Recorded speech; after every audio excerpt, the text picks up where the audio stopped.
Let's crochet a chunky pumpkin pillow. I have been seeing crochet and knit pumpkins literally everywhere I've gone lately, so of course I had to learn how to make them. I started by making these teeny tiny pumpkins, and yes, there's already a tutorial on my page. Then I realized I could just make it bigger and make it with fluffier yarn, and then I would have a nice chunky fluffy pumpkin pillow. So today I'm going to teach you how to make this pumpkin pillow in exactly this size. My goal is that this tutorial is going to be so easy that even if you have never crocheted in your life, you're going to leave this tutorial being able to crochet a chunky pumpkin pillow. If you're new here, I'm Hollyauna. Welcome to the Sunflower family. Let's get crafting. Let's start with the supply list. For my chunky pumpkins, I am using Bernat baby blanket from Yarnspiration. I'm using an 8mm crochet hook, a darning needle, and you're gonna need one with a pretty thick eye hole to use with this really thick yarn. And you're gonna need some stuffing. You could always rip open an old pillow for this, or just stuff it full of paper towels or tissue paper if you want. But I'm using the original polyfill. The color we're gonna use for today's pumpkin is called Orange Leaf, and the color we're using for the stem that I already used to make the stem is called Mushroom. Let's go make a chunky pumpkin pillow. There is something that I find so satisfying about having a new skein of yarn and getting to rip off the label. The yarn that we're using is Bernat Baby Blanket. It is a super chunky 6 yarn, and we're using an 8mm crochet hook. I want this tutorial to be completely beginner friendly, so let's talk about how to hold our hook and how to hold our yarn. I hold my hook a few different ways depending on how I'm feeling. One way that I hold my hook is like a knife, like you're cutting your steak. And then the other way that I hold my hook is like a pencil, like I'm just taking a math test. Hold your hook however makes you happy and however makes your hands happy, but those are the 2 ways that work for me. Now for our yarn. For this project, we're going to be starting with a slip knot. So take the tail and hold it in your dominant hand. With your non-dominant hand, I want you to make a little loop. So flip it like this, you have a little loop-de-loop, and put your pinchers through the loop. Reach through and grab the long side of the yarn, not the little tail, but the long side, and pull it through the loop and pull it kind of tight. Not like super tight, but kind of tight. Grabbing the long side of your yarn, pull on that until it becomes a small loop. That's where your hook goes. So now we know how to hold our hook, or a few different ways that we could hold our hook. How do we hold the yarn? People hold their yarn so many different ways. This is how my grandma taught me how to hold my yarn 20 years ago. Hold out your non-dominant hand, which for me is my left hand. Take the yarn and wrap it around your pinky, under your middle 2 fingers, over your pointer finger, and then pinch. Let's do that one more time. Around the pinky, under the middle 2, over the pointer, and pinch. This way you can use your pointer finger to kind of like hold the tension in your yarn, and then you can use your pinchers right here to hold your project, and it just makes it pretty easy because you can just the yarn goes really smoothly through your fingers. Today we're making this chunky pillow pumpkin, and whenever I made this, I started by chaining 25, so that's what we're gonna do here. To chain, all you do is grab your yarn and pull it through the loop. So that's 1, 2, 3, 4, 5. Now make sure these aren't too tight because you're gonna have to go back into these in a minute. 6, 7, 19, 20, 21, 22, 23, 24, and 25. We started by chaining 25. Using fuzzy yarn as a beginner is always something that I don't personally recommend. Now, sure, it's nice using bulky yarn because the projects just go faster, but when you use fuzzy yarn, it gets kind of hard to see your stitches, to see where you're supposed to go into next. So I'm gonna do my best to show this really up close to show you what to do. Hold your project where it's kind of flat. You see these little V's? There's like 2 lines, 2 lines, 2 lines, 2 lines. That's what we're gonna be working with. For the pumpkin, we're doing something called a half double crochet. We're gonna skip this first stitch and go into this next one. So where this V is, we're gonna go into the back loop of this V. To do a half double crochet, you're gonna wrap the yarn around your hook first. Go into that part of the V right there, grab the yarn again and pull it back through. So now on your hook, you're gonna have 1, 2, 3.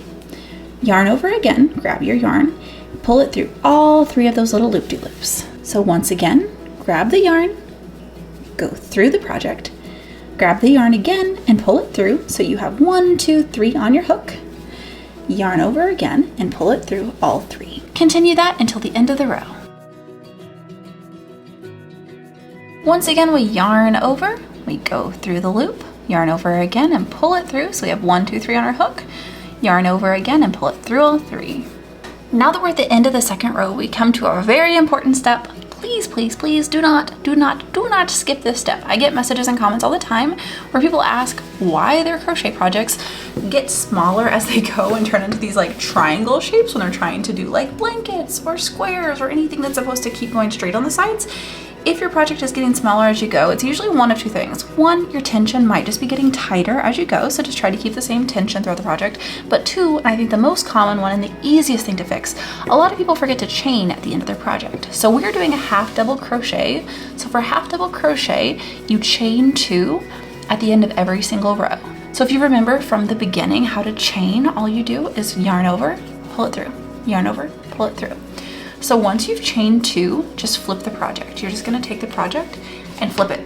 So taking it and flipping it. We're always gonna be working from right to left and then flipping the project. Our third row through the end of the project is going to be exactly the same, but it's a little bit different than our second row was. So I'm gonna show you up close what you need to do next. We're still just going to be half double crocheting, but we're only going to be half double crocheting into the back loop. So if you were just crocheting like normal, you would crochet like this. You would go into both loops. So see, we have like our hook right there, and then those 2 loops are on top of it. That's how you would just crochet to create a flat project. But we're not creating a flat project. We are creating these ridges for the pumpkin to give it the bumpy pumpkin look. Now, if you want, you can just create a flat effect here, and you can go in and tie it with yarn and make it have that pumpkin-y look. But I personally think that this gives it so much texture and so much life and just makes it look a lot like a pumpkin.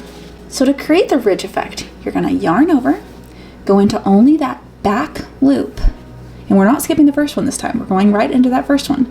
Go into the back loop, grab your yarn, pull it through. So once again, we have 3 on our hook, yarn over and pull it through.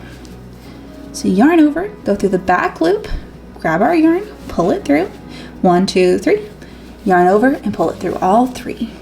Here you can already kind of see that ridge starting to form, whereas if you had gone through both loops, it would look very flat right there.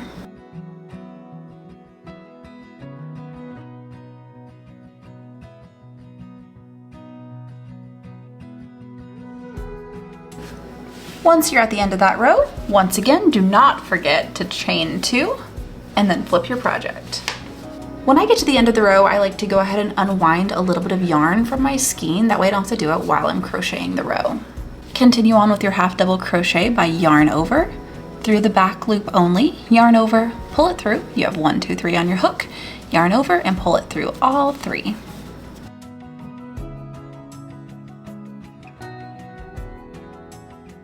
At the end of the next row, once again, we're going to chain 2 and flip the project. You can now see that we clearly have 1 ridge on this side of the project and 1 ridge on this side of the project. To make a pumpkin that is this size, we are going to be crocheting until we have 13 of these ridges on both sides of the project. This is going to take me a while, so I am actually going to go turn on my favorite fall show. Bonus points if you can guess what show I rewatch every single fall that gets me so ready for autumn. I will go through and like every comment that guesses it correctly. And I'll see you guys whenever we get to 13 ridges. For you, it's been less than a second, but for me, it has been about a week since I was working on this video. I'm so excited though that I finally finished crocheting our pumpkin and we can sew it together and turn it into our pumpkin pillow. I cut a decently long tail because we're gonna be using this to sew up our pumpkin. I'm gonna grab my darning needle and put my yarn through. And the first thing we need to do is finish off our project. So you're gonna take that last loop that your hook was just in, take your yarn that's on your darning needle, go through the loop and pull it all the way through. Once you've pulled it all the way through, you're gonna pull it tight. That's how you finish off any crochet project. Now we're gonna decide what is the outside of the pumpkin and what is the inside of the pumpkin. Take a good look at your project. Flip it over and look at the other side. Both of our sides look pretty much identical, so it doesn't matter which is the inside or which is the outside of our pumpkin. But if you have a side that's obviously prettier than the other side, that is the side you're gonna make the outside of your pumpkin. Let's say we want this to be the outside of our pumpkin. We're gonna fold our project in half, and the side that you want to be the outside of your pumpkin is gonna go on the inside. So we're gonna sew up the side and then the top, and we're gonna flip it inside out. So whatever side you want to be the outside of your pumpkin needs to go in the center. Once you fold your project in half, you're gonna take the yarn on your needle and you're just gonna sew up this side of your project.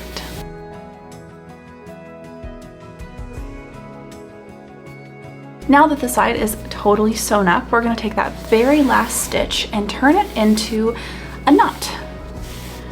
So before you pull the last stitch all the way tight, take your needle and put it through the little loop-de-loop and pull it tight. Now we're gonna leave our yarn attached and take the needle and weave it in and out all along the top of your pumpkin.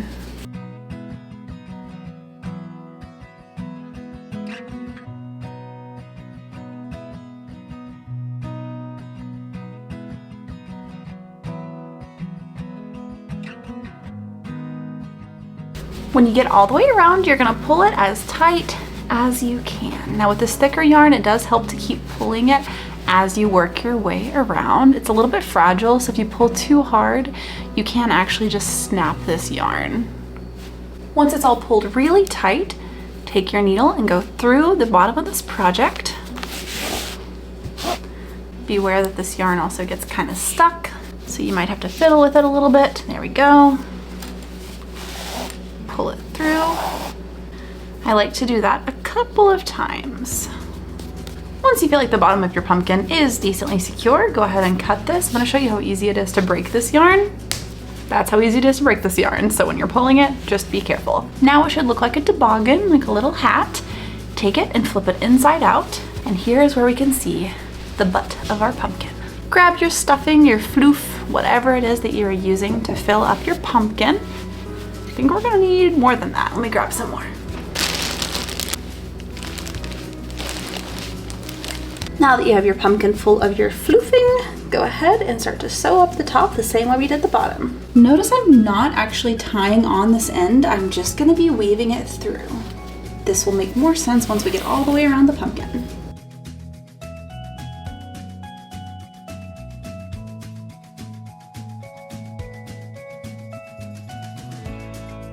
Once you've sewn all the way around the pumpkin, add in even more floof if you would like your pumpkin to be chunkier. I want a very, very chunky pumpkin. Now take your yarn and pull it closed.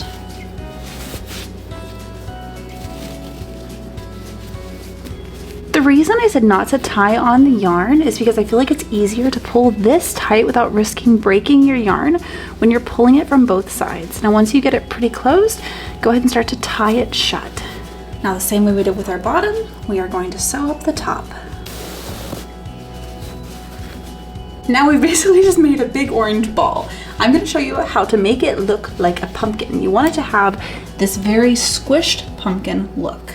Take your yarn that's already attached to the top of your pumpkin and should still be on your darning needle and go straight through the top of the pumpkin all the way to the bottom of the pumpkin. Now if your pumpkin is really big, this first time is going to be a little bit difficult to find the needle on the other side. I finally grabbed it. See, it's right there. And we're gonna pull it all the way through. Now you see, whenever we pull it, it starts to create that pumpkin effect. So pull it pretty tight. Now from this side of the pumpkin, take your needle and move it over about a ½ inch. Just make sure you don't go back in through the same hole that you came out of. Move it over a little bit. And push the needle from the top of the pumpkin back down to the bottom of the pumpkin. Grab it and pull it through. Uh-oh, I just did what I told you not to do. I pulled it too hard and the yarn broke. So I'm going to do my best to tie this back together. Okay, I got it tied back together. Now we're going to once again take our yarn and go back down through the pumpkin. You're gonna go back and forth through the pumpkin as many times as you want until it looks like you want your pumpkin to look.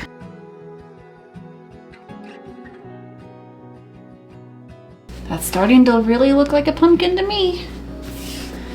Let's go back up through the top maybe one more time. I'm gonna take the tail and take it through the side of the pumpkin.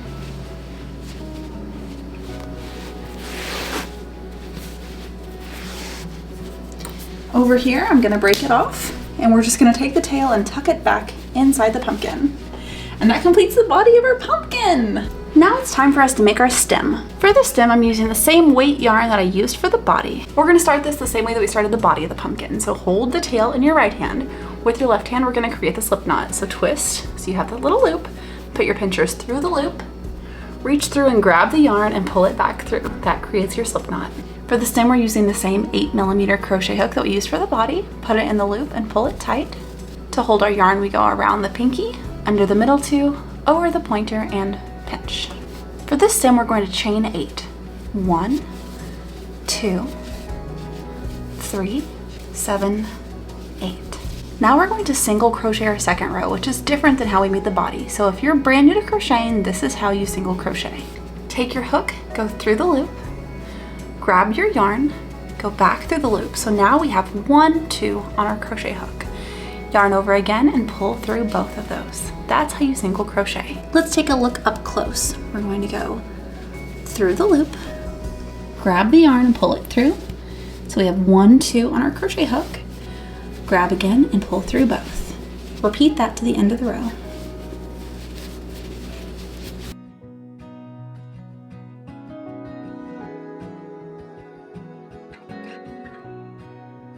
Take a look and see if you like the way that the stem looks on your pumpkin. If you want it to be wider, you can crochet more rows. I think for this pumpkin, I really like the width of this stem. So now we're going to finish off our project. Leaving your needle in that last loop, you're just going to yarn over one more time and pull it through, and you're going to pull it all the way through. Now we're going to decide which is the top of the pumpkin. Does this look like the top of the pumpkin, or does this look like the top of the pumpkin? I personally think this looks like the top of our pumpkin. You can tie this on however you would like to. We're going to use the tails of the stem to tie it to the top of the pumpkin. You can tie this on using your fingers, using your needle, using your crochet hook. I'm going to tie it on with the needle. I'm taking one end and just putting it through the middle of the pumpkin, pulling it out the other side because we're going to tie these two ends together. Taking the other end of the stem, also looping it through one of these little parts of the pumpkin right here in the center. I'm going to take these two and tie them together. I'm going to double knot them. Then I'm gonna take my hook, grab the extra string and just pull it into the pumpkin so these little ends are hidden. And that completes our super chunky pumpkin pillow. This is super easy, super beginner friendly, super cozy. I think I'm gonna make one more of these if I have a set of 3 for my couch. I absolutely love this craft. Let me know if you try it.